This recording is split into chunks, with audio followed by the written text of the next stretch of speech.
I've always been fascinated by how matchmaking actually came into existence. And I remember you shared that at one point with me, and it was around the history and around like the perception of matchmaking. So can you Back in the old days, matchmaking is the second oldest profession. Yeah.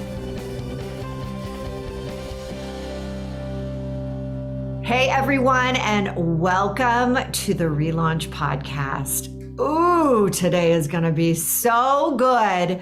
We've got a little history here that we're going to be going back into. And if you've ever thought about how and why and what is the best way to meet that perfect person in your life, well, then you want to hang around with us today, because I have no other than the world famous Julie Ferman. She is a professional matchmaker and dating coach since 1990. She has over 1,300 success stories. 1,300! She is an engaging speaker with decades of experience in media, public speaking. She hosts the Cupid's Coach podcast and has produced 500 singles events. She met her husband through her own proactive love search. She is based in LA and Santa Fe, but she's kind of like this woman that does it all throughout the entire world. And she offers personal consultations around Zoom, where it doesn't matter where you are, you can hook into Julie's world. Now, here's the greatest part.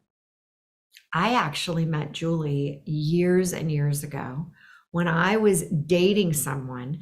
And we're going to get into that story as well, because it was such a fantastic meeting. I have since continued to send people to her. And Julie, this was so fun to see you on my podcast schedule. I can't even tell you.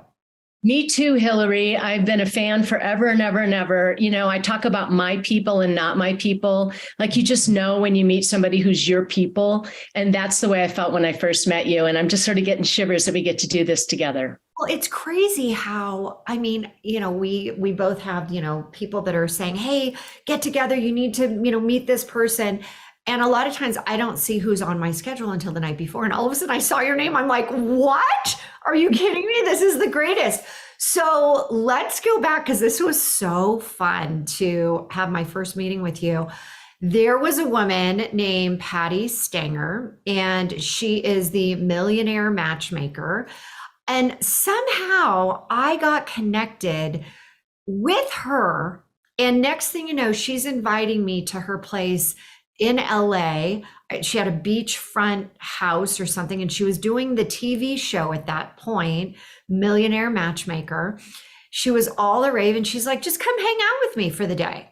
And I had a boyfriend at the time. I think I was in a relationship for about a year at that point. I was divorced and had another more significant. And we spend this day, and I see all these different things that she's doing. And of course, she starts to talk to me about what's going on in your love life. And I said, well, I'm kind of dating a guy. It's long distance. We're going back and forth. And she says to me, are you going to marry him? And I said, not a chance. There's no way this is a future wedding. And so she says, okay, you need to end it, and you need to talk to Julie Ferman. Julie Ferman. And I'm like, oh my gosh. Well, but wait, I'm still dating. She's like, it doesn't matter. Just have the initial conversation. She picked up the phone while I was at her place. Julie, she called you. And I remember so perfectly, there was a speakerphone, and she was like, you need to talk to this woman. And at that point, I think that she was not handling women. She was only handling men. Never did. Won't touch a woman with a 10-foot pole. Oh, okay. Well, we needed to discuss that also, but I got connected to you, and you were darling, and you were so engaging. I think we ended up meeting maybe even in the next few days after that. Came up to San Francisco to meet you. Yes. Yeah, that's And exactly then, what we did. yes, and where were you based at that point? LA. Okay, you were in LA. And Yes. so we had this conversation, and the first thing you said is, Hilary, get rid of him. Like, you're not, this is not something you want. And I'm like, okay, okay, okay. And I did it, and I listened to you. And you just started to be such a, you were guiding me through my love journey. And it was just the greatest. But let's go back. Let's go back to this comment you just made about she wouldn't touch women with a 10-foot pole. Do you touch women with a 10-foot pole? Yes, and cautiously, because honestly, we girls, we never expected to have to work this hard for love to happen. We thought it was going to be like this. She's holding up, everyone who's just listening, the whole little angels, and she's got the wings. And yeah, we certainly did, didn't we? Prince Charming. Yes, absolutely. Prince Charming is going to ride up on that white horse and just That's right. And just like Sleeping Beauty, we're going to be laying there on a slab, and some guy is going to be gorgeous, of course, with the white horse and with the palace, and he's going to wake us up from our slumber with a big, wonderful kiss. Oh, of course. Yes. Right. He's going to be so studly. And we kind of grow up with this ridiculous notion, and then Hollywood reinforces it. And so what happens is when we spend a lot of money to hire a matchmaker, we're like so mad that we have to do it. And we're like, I can't believe that I'm failing so badly that I got to write a check for $25,000 or whatever it is.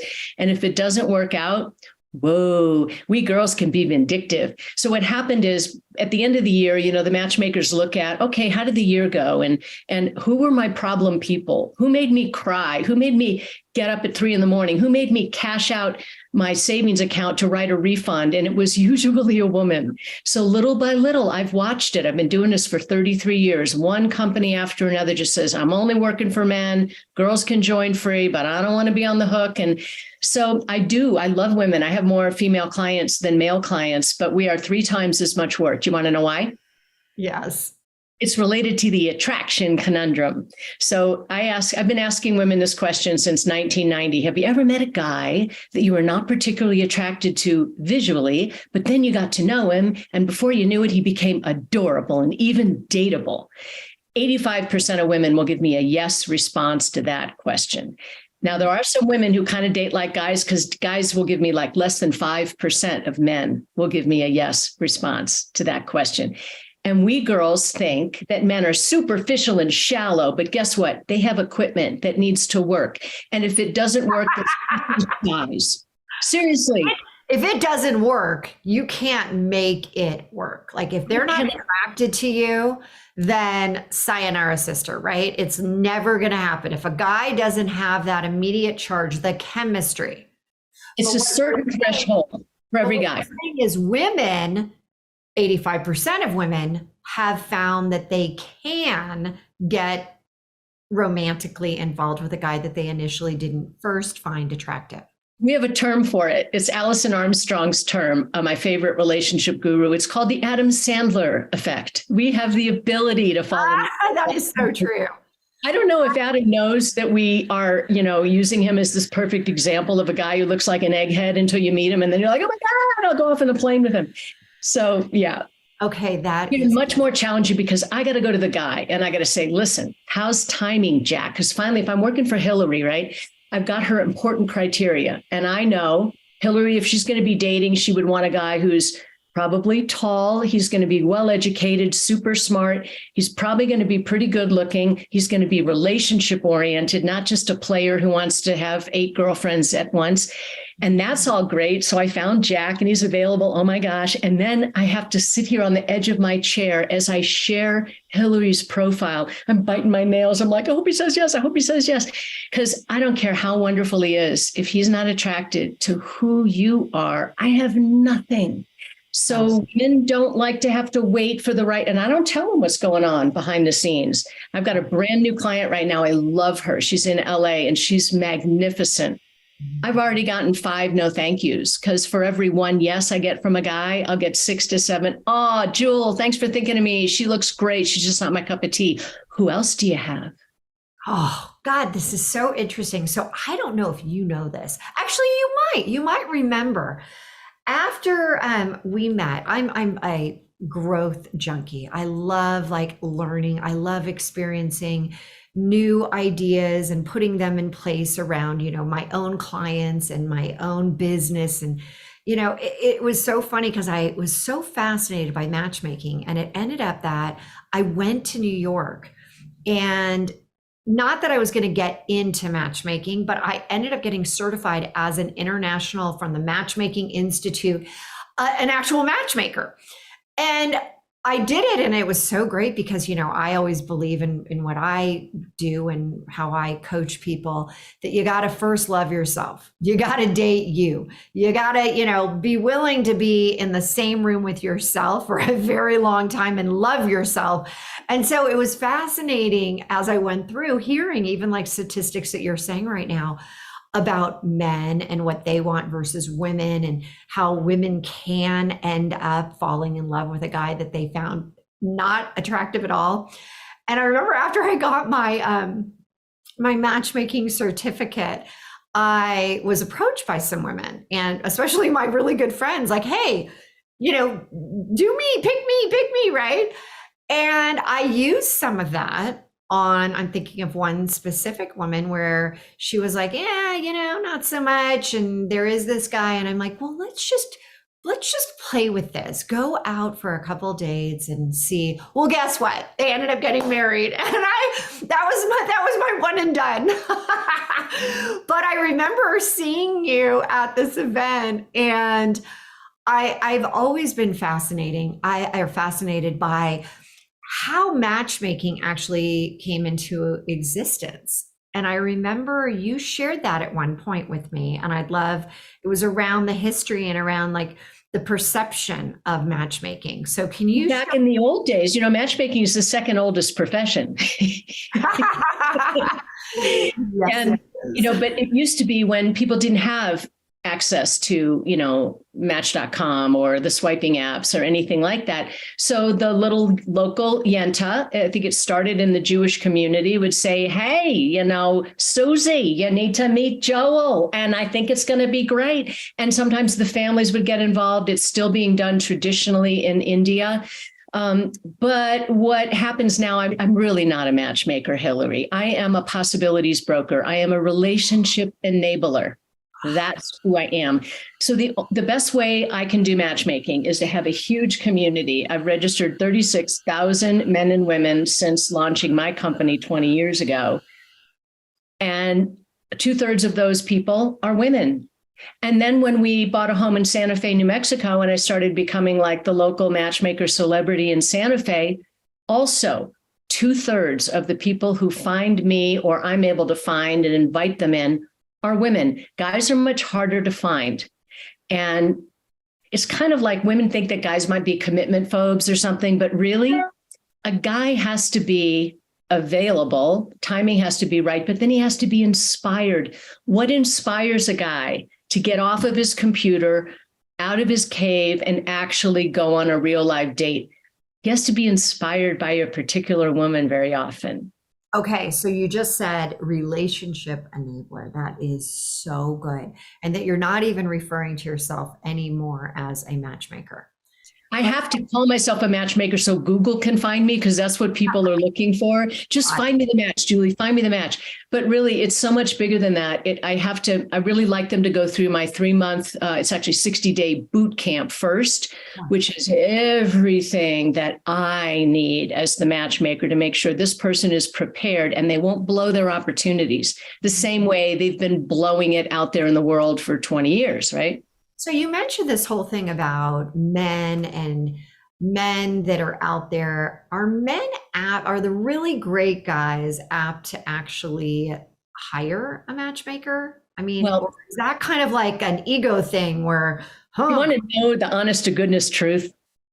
I would say 1 in 5 of the men who comes to me thinking that they should hire a matchmaker, I would even take on as a client, because they don't get it. The guy might be 67, but he's attracted to 40-year-olds, and he thinks if he just pays me, I can make that happen.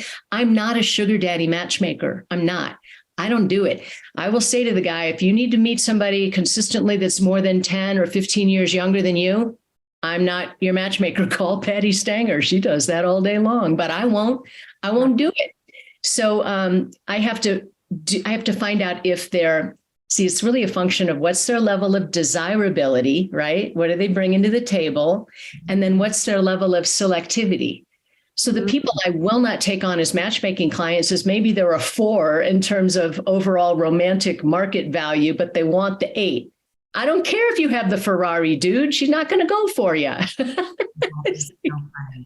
So I want to ask you, what are men when they come to you, and it's the good ones, right? What are they really looking for in a woman? You know what it is?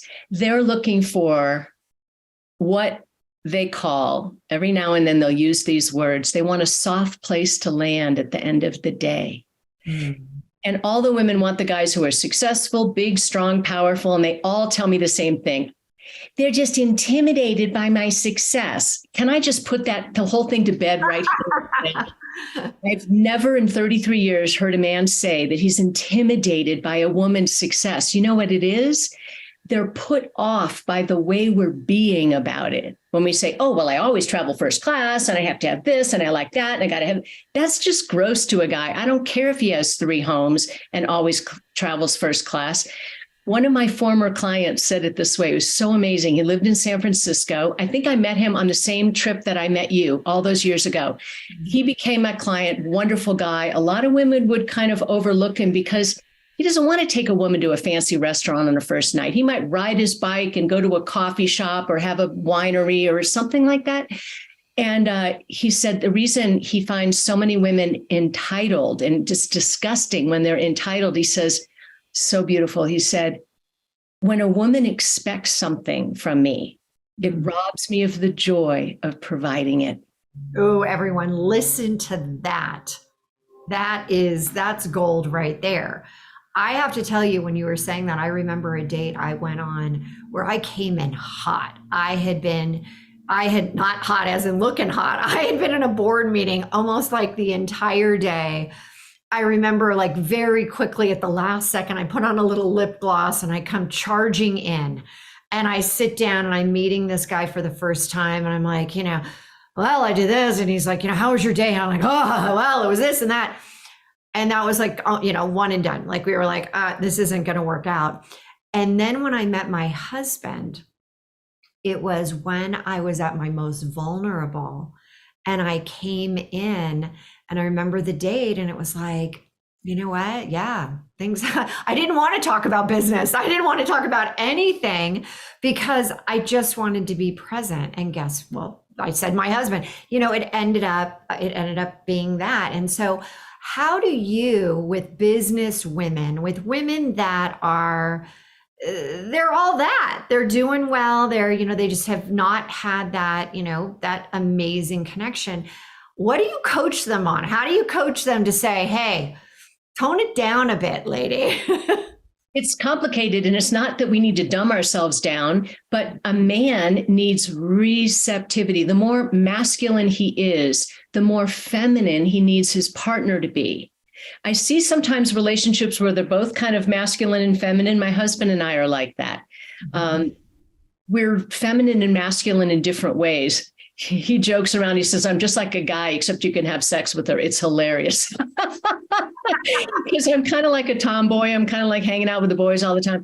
But I really have to work with women to help them learn. And I'm learning it myself every day, how to switch back and forth between get it done, masculine, results-oriented energy and soft, flowing, receptive energy, using our ears more than our mouths, letting him finish his sentences. Hello, how about that? That's a good one. You know what I do? My office is in the pool house. And so I have about 40 steps before I go into the main house where I'll CE. And I literally have it's like, men going into their cave. I have this, and it's not the walk of shame. It's this walk of turning myself from being, and I now am doing something that I'm absolutely so passionate about, so my calls and my days are so beautiful, but I still have to get out of that, like, good doing this, and I got this next one, I got this next show and the podcast, and I have to just give myself and it's a slow walk. I do a slow walk. And I walk in, and at that point I can say, E, how was your day? Loved it, all that. And there is that moment. But let me ask you, you mentioned earlier a $25,000 price tag. What are matchmakers these days going for? And anything they can get. And I mean, what do you think? Where are they? Anything they can get. It's just disgusting. Now, I come from the consumer's perspective because I was the consumer. You remember how I met Gil? I joined his dating service. He did the interview, took my $1,450. Then I realized, oh my gosh, he doesn't have a really great database. Uh-oh, it's going to be a slow trickle of new people. This was video dating, right? And then I knocked on his door. He probably thought I was trying to get my money back. I said, hey, dude, what's the story with you? I looked in the G book under Gil and I didn't see you. And he says, well, I'm not supposed to date my members. I thought, darn, another good guy I can't date. So I said, what would you do if one of your members asked you out? And he said, if she was cute, I'd probably go. I said, come on, let's go have a beer. And 5 weeks later, we got engaged. 5 months later, we got married. 2 months later, we got pregnant, which I didn't think was ever going to happen because I had issues. So I married into the industry, worked for him for a long time. Really, that story is so great. I love that story because you bring up something right there. You asked him out, and that was how many years ago? 33. And not acceptable at that time. It wasn't the rules, right? We put these rules on ourselves, and I want everyone to hear that was 30 plus years ago for her. Yeah. And before that, blow the rules up.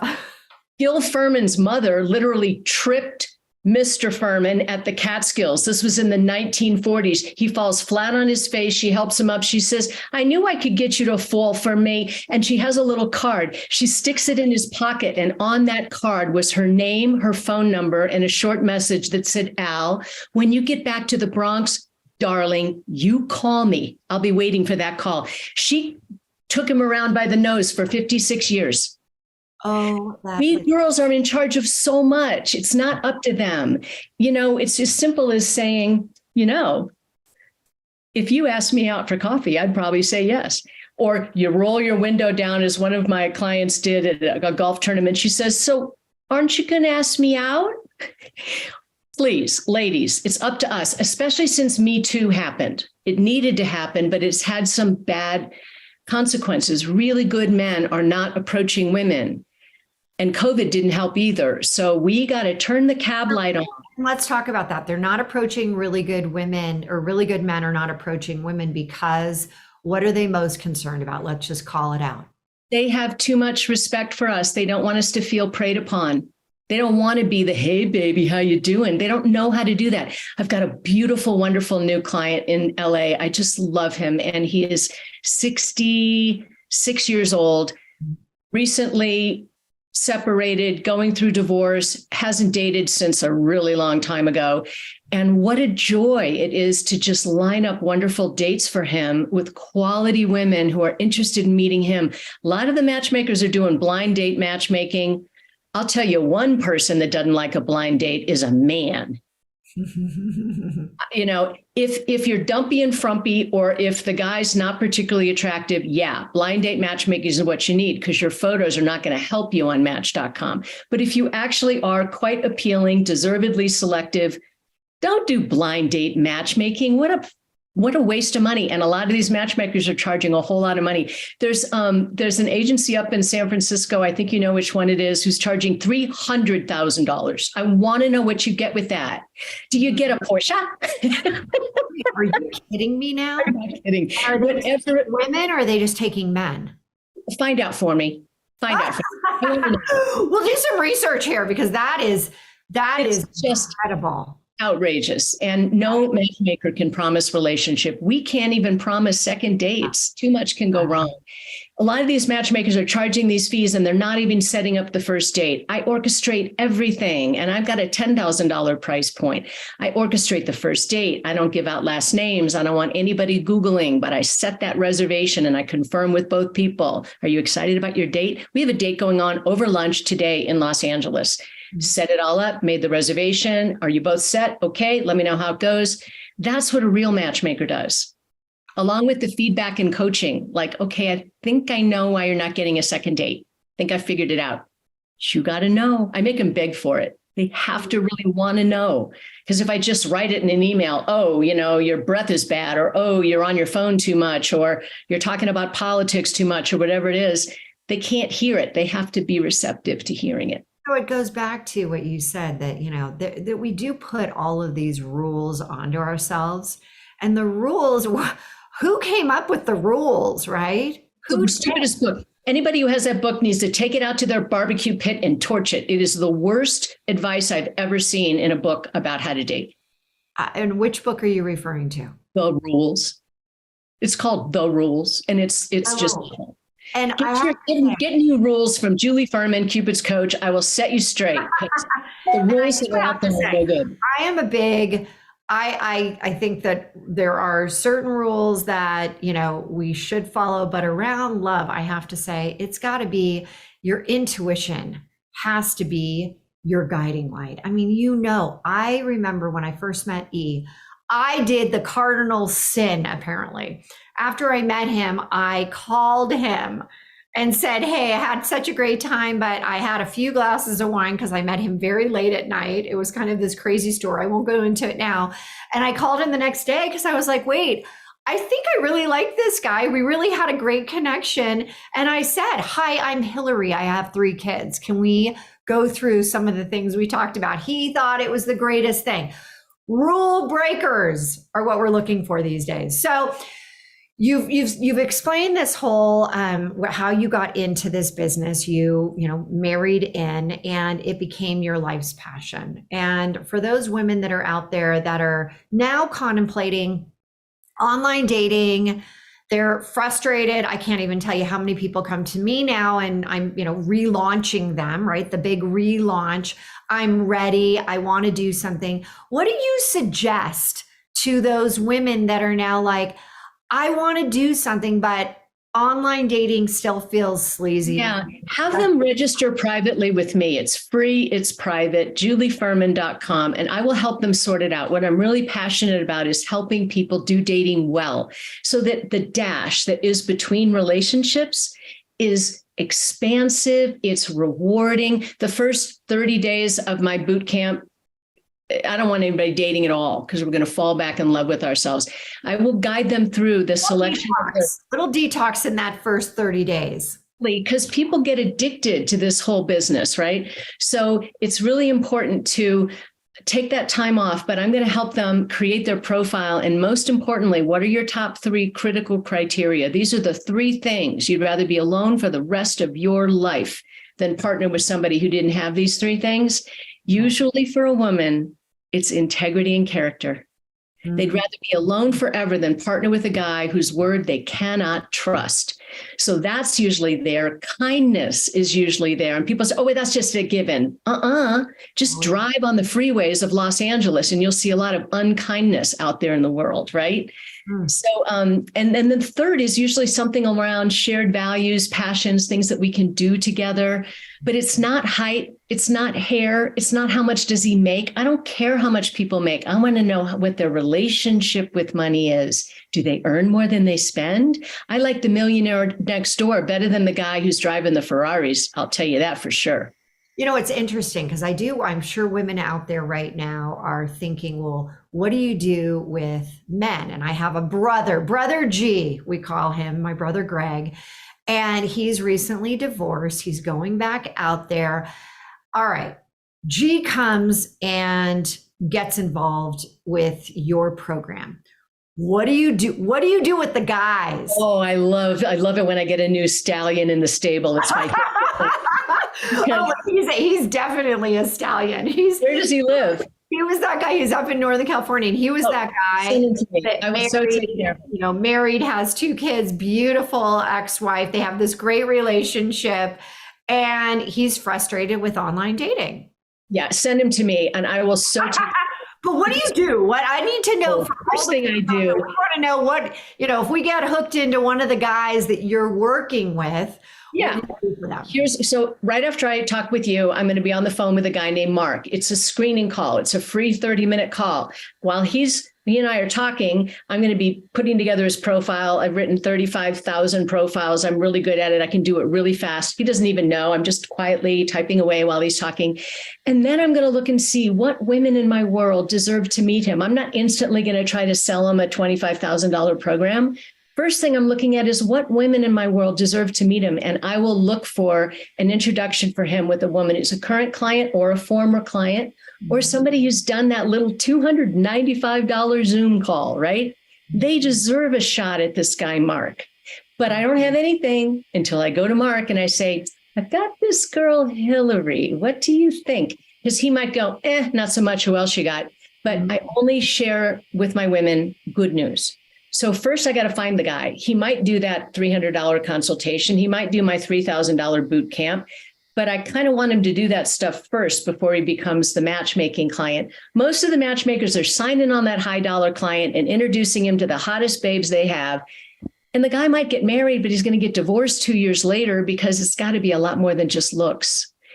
And the matchmakers are out there and they're scouting for hot looking babes. But hello, how about we get the whole person and the profile and find out what really matters to her? I don't think personal matchmaking can be done well on a huge scale. I've tried it. Because you'll be hiring salespeople who are going to close a deal. You're going to hire matchmakers who are on a quota. How many matches can they send out so that they can get paid because they've got rent due? I don't think it can be done well on a big scale. Oh, you know what? I'm gifting Brother G a session with you. Done. And I'm super excited because I've mentioned ReLaunch, your profession, your business, scaling it. That's what we do with Fired Up. But we also have ReLaunch Love, which is the personal side, which is all about loving yourself, all about loving, others, all about bringing in a relationship. You are going to be now part of ReLaunch Love. I should be part of it. I thought about it when I saw it. I'm like, hey, I should be speaking as part of that. Oh, you should be. There should be a tight integration. So excited to talk to you more about that. But we have to wrap. So at this point, how can people find you and what would be that first step? Yeah, first thing to do is go to julieferman.com and register. It's free, it's private. I'm the one who sees the new registrations. I'm the one who reaches out and welcomes you, schedules that call.